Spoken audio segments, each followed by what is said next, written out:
오늘의 말씀 제목을 한번 읽어볼까요? 시작. 빛과 어둠. 빛과 어둠. 네, 오늘의 말씀 창세기 1장 3절에서 4절 말씀입니다.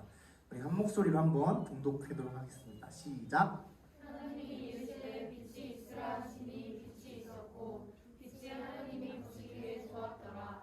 하나님이 빛과 어둠을 나누사. 아멘. 아멘. 네, 여러분 오늘의 주제는 빛과 어둠이에요. 지금 이 공간 안에는 빛도 있고 어둠도 있죠. 벌써 뒤에 지안이를 보시면 제가 하고자 하는 설교의 내용을 다 하고 있어요. 보세요. 정말 뭔가 제가 하고자 했던 걸 벌써 하고 있어서 당황스럽거든요. 네, 오늘은 빛과 어둠이라는 주제입니다. 제가 요즘 이제 영상을 참 공부하기 시작했어요. 목사님이 주신 책도 있고 또 이제 여러분들의 예배를 위해서 또 집에서 못 나오는 친구들도 있으니까 영상을 통해서 예배를 드렸으면 좋겠다라는 생각에 열심히 공부를 하고 있습니다. 그런데 이 카메라를 공부하던 중에 또 영상을 공부하던 중에 얻어지는 지식들이 하나가 있었어요. 그것이 무엇이냐면 빛에 관한 것이었어요. 빛에 관한 것. 빛. 카메라를 찍을 때 카메라는 우리 눈과 같은 역할을 한다고 해요. 그래서 빛을 받아들여서 그 모습을 그 순간을 담는 거예요. 빛에는 여러 가지 특징이 있다고 합니다. 어떠한 특징이 있냐면 빛은 이렇게 보이시죠? 빛. 이 빛은 가까우면 가까울수록 이 빛의 크기는 커져요. 이해하세요? 보세요. 점점 커지죠.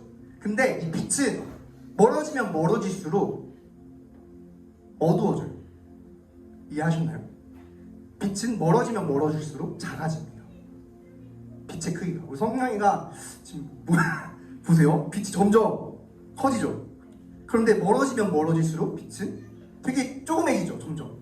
물론 이게 조그만 것도 있지만 그러한 특징을 가지고 있어요. 또 빛은 멀어지면 멀어질수록 우리의 그림자가 어떻죠? 보세요. 빛이 가까우면 멀어지면 멀어질수록 그림자는 점점 옅어지고 진해지게 돼 있어요. 왜냐하면 어둠 가운데로 들어가기 때문에 사라져버려요. 이해하셨나요? 빛이 있어요. 다들 그냥 이해했다고 하는 것 같은데 보세요. 자, 빛이 가까운 물체에 있어요. 그쵸? 그럼 그림자가 생길 거 아니에요. 그쵸? 근데 이 빛이 멀어지면 멀어질수록 그림자는 옅어져 보이지만 사실상 빛이 없는 어둠 가운데로 들어가는 거기 때문에 옅어 보이는 거예요. 그림자는 더 진해지는 거겠죠. 이해하셨나요? 네. 그런데 이 빛을 가지고 제가 공부하던 중에 이 빛을 생각해 보니까 갑자기 우리의 삶이 떠오르는 거예요. 우리의 삶을 한번 이 빛과 함께 대입해서 한번 볼까요? 자, 이 빛을 한번 우리의 삶에 대입을 한번 해볼게요. 생각해 보세요. 빛은 어떻다고요? 멀어지면 멀어질수록 조그매져요. 빛의 그 광원이 그 빛을 발하는 물체가 점점 작아집니다. 그런데 우리가 삶을 고백할 때에 빛 대신 주 이렇게 찬양도 하고 우리가 하나님을 선한 빛으로 표현을 많이 하죠. 빛 대신 주라고 말씀을 많이 합니다. 만약에 우리의 삶의 빛 대신 그 주님이 그 하나님께서 점점점 우리의 삶에서 멀어지면 어떻게 될까요? 굉장히 하나님이 하찮은 자그마한 점처럼 보이기 시작할 겁니다. 우리가 하나님을 떠나서 점점 멀어지는 삶을 살면 하나님은 점점 더 우리의 삶 가운데서 아무것도 아닌 존재가 되어버립니다. 또 보죠. 하나님한테서 우리가 멀어지면 또 어떨까요? 우리는 점점 더 우리의 그림자는 점점점 어떻다고요? 어둠 가운데 점점점 진해지게 됩니다. 점점 어둠 가운데로 우리는 빠져들게 됩니다. 또 볼까요? 우리가 빛에 멀어지면 우리는 어떻게 되죠? 우리는 그 빛에 옅어지니까 점점 우리는 빛을 볼 수가 없어져요. 빛에 멀어질수록. 그런데 우리의 삶에서 우리가 하나님을 과연 떠나서 하나님에게서 우리가 멀어진다면 우리는 이러한 빛의 특징과도 같은 어둠 가운데로 빠져버리는 자녀들이 되어버립니다. 오늘의 말씀을 다시 한번 볼게요. 하나님께서 빛과 어둠을 만드셨대요. 문득 이러한 생각이 들 거예요. 하나님이 빛만 만드셨으면 우리가 어둠 가운데 빠지는 일은 없지 않을까? 하나님께서 빛만 비춰주셨으면 우리가 어둠 가운데에 있는 일은 없지 않을까? 라는 생각을 하게 됩니다. 문득 그러한 생각이 들어요. 하나님이 우리의 삶 가운데에 선한 일만 행하시면 우리의 삶은 불행하지 않고 그런 어둠 가운데로 빠져드는, 죄 가운데로 빠져드는 삶이 되지 않을까라는 생각을 하게 됩니다. 그리고 심지어 하나님은 빛을 만드시고 모든 것을 만드신다면 어떻다고요? 좋다라고 말씀하셨대요. 하나님이 빛을 만드시고 그 빛과 어둠을 나누셨대요. 하나님께서. 도대체 왜 그러셨을까요? 빛만 비춰주시면 되는데, 선한 것만 주시면 되는데 왜 그러셨을까요? 우리 문득 이러한 생각을 하게 되죠. 그런데 여러분, 오늘의 말씀을 잘 이해해야 돼요. 오늘의 말씀은 하나님의 질서와 균형을 말씀하시고 또한 하나님의 성품을 말씀하시는 구절이에요. 질서와 균형. 이 빛의 특성에 또 다른 것이 있어요. 이 빛은 어둠 가운데로 가면 어떻죠, 여러분? 약해진다고요? 더 헷갈리긴 했어요. 자, 보세요. 어두운 가운데에 빛이 있어요. 그럼 어떠죠? 아까 전에 불을 끄고 우리가 밝혔죠. 그럼 어때요? 굉장히 밝죠. 빛은 어둠 가운데서 빛을 봐요. 그런데 어둠은 어떻죠? 어둠은 빛 가운데에서 사라지게 돼요. 보세요. 어둠으로 여러분 빛을 만들 수 있나요? 만들 수가 없어요. 어둠만 있으면 어둠밖에 없는 거예요. 보세요. 빛으로 어둠을 만들 수는 있죠. 왜냐하면 빛이 비춰지는 순간 어둠이 구별되기 시작해요. 어둠 가운데에, 이 어둠에 빠진, 어둠 가운데 가득한 이 세상 가운데에 하나님의 빛이 비춰줄 때 어떻다고요? 그 어둠의 세력이 드러나는 거예요. 하나님의 성품이 바로 이에요. 하나님의 질서가 있어요. 우리가 무조건 어둠을 하나님께서 왜 만드셨지라고 생각을 할 때에 그것을 생각하는 것이 아니라 하나님께서 왜 빛과 어둠을 나누셨을까를 생각해 봐야 돼요. 제가 이거를 이제 설교를 준비하던 중에 갑자기 이거와 더 연관돼서 궁금한 게 생긴 거예요. 하나님께서 왜 선악과를 만드셨지? 라는 생각을 하게 됐습니다. 그래서 제가 목사님께 조언을 드렸더니 굉장히 훌륭하신, 정말 교수님 같은 답변을 해주셨어요. 그걸 듣고서 제가 깜짝 놀랐습니다. 왜 하나님이 빛을 어둠과 나누셨을까? 어둠을 왜 만드셨을까? 라는 생각을 했어요. 그러다가 왜 하나님께서 선과 악을 알게 하는 나무를 만드셨지? 굳이? 그게 없었다면 우리 어떻죠? 에덴 동산에 있을 텐데. 왜 하나님께서 그걸 만드셨을까? 하나님이 실수하신 걸까요? 하나님 실수하시지 않으세요. 실수는 우리가 하죠. 그렇죠? 하나님께서 그 에덴 동산에 선악과를 만드신 이유에 대해서 제가 뒤에 계신 목사님께 여쭤봤습니다. 그랬더니 이러한 말씀을 해주셨어요. 우리에게 자유의지가 주어졌죠. 자유의지.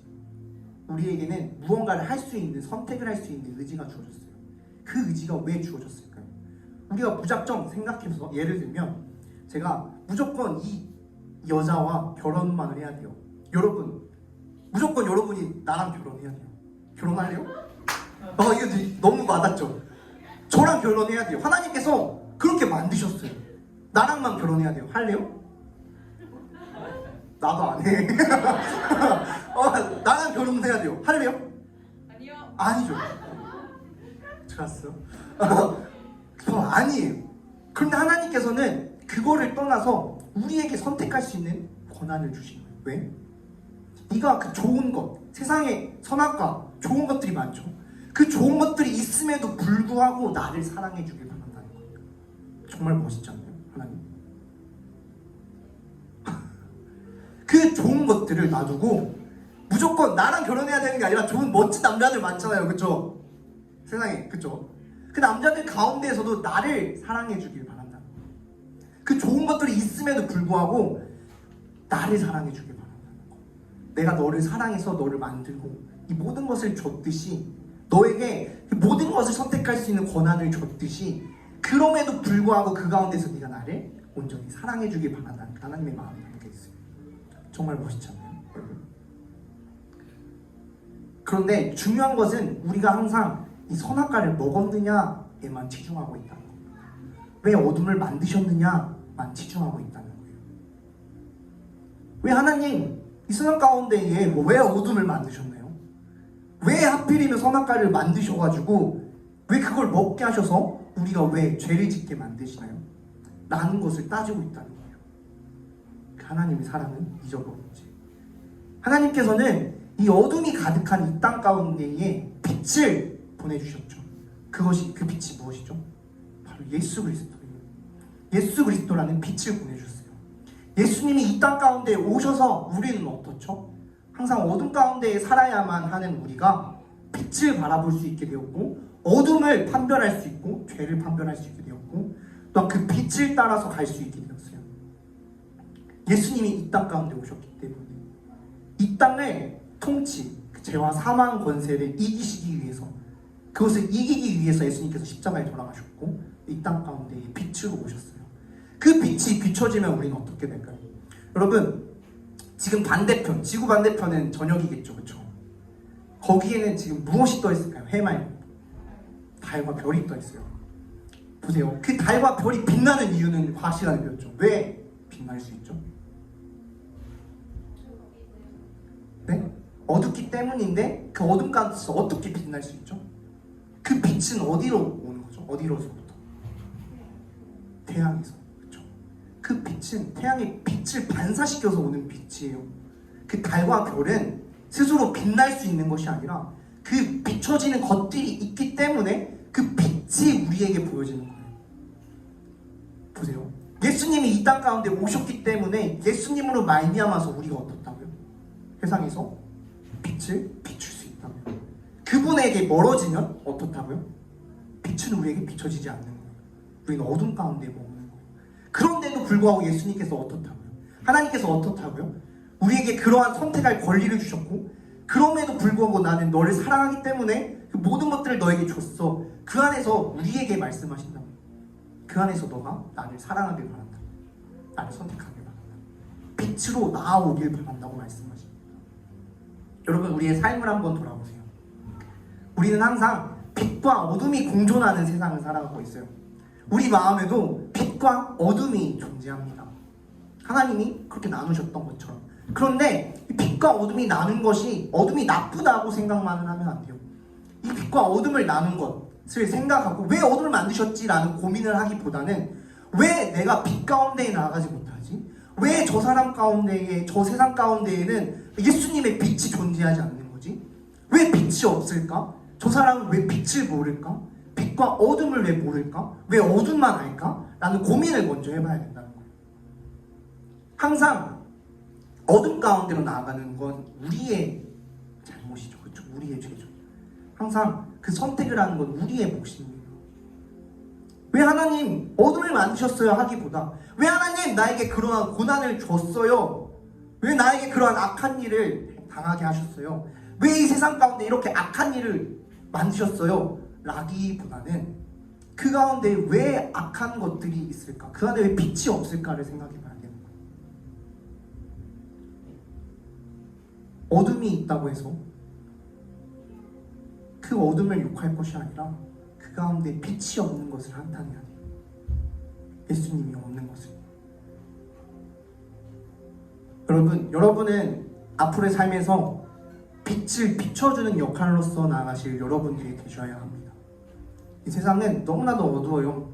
어두우면 12장 25절의 말씀을 보면은 빛이 없으면 더듬는다고 나와 있어요. 술 취한 사람처럼 비틀거리고 더듬는다고 나와 있습니다.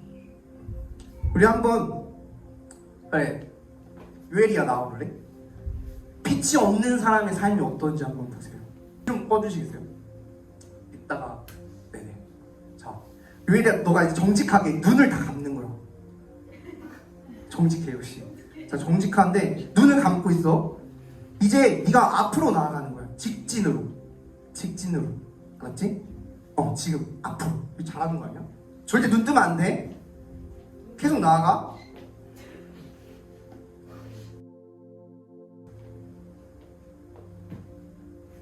계속 나아가야 돼.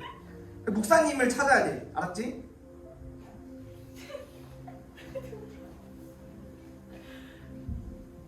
눈 뜨면 안 되고.